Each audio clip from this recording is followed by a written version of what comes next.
Hello, hello, hello. Good morning, good morning, good morning. Nagpapakilala po ang eksperyensyadang terapista na nagsishare ng kaalaman at ng mga paggamit po ng gadgets kung paano po ito ia-apply o iti-treat po sa ating katawan.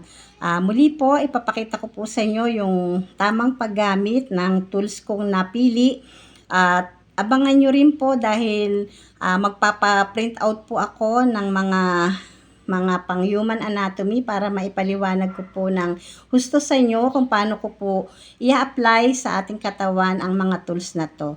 Ito po, papakita ko po sa inyo. Hindi ko po muna siya papakita ko lang po muna yung tamang paggamit. At yun nga po, magpapa-print out po ako ng mga human anatomy para ma-share ko po sa inyo. Kung mapapansin nyo po, ito po ay palad. Ayan po, kinunik ko po siya sa ating radial region, sa ating pong radial nerve. Yan po. Kasi po, hindi po maigalaw yung mga daliri at kung mapapansin nyo po, laylay, walang laban. Yan po, wala pong laman. Nalanta po yung laman niya.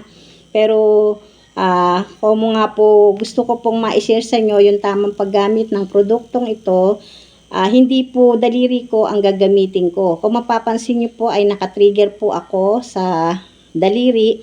Ito po ay kinukunik ko po sa parte ng balikat, balakang at baywang. Yan po sa ating pong pinaka-spinal cord.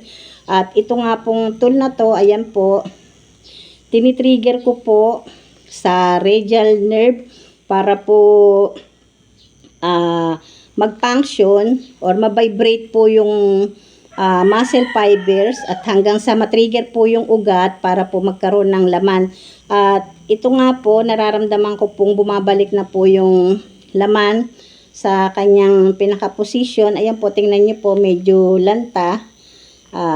Kung mapapansin nyo po kasi iba-iba po yung trigger ko, yung aking pong mga daliri ay talaga pong kumukonect sa trigger point ng tamang lugar ng parte po ng ating ugat o mga nerve po.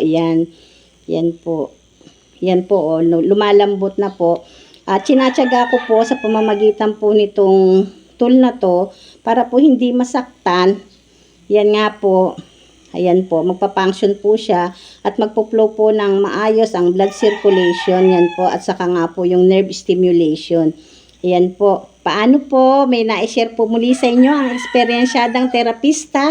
Salamat po sa inyong pagsubaybay at panunood sa akin. Maraming salamat po. Bye-bye!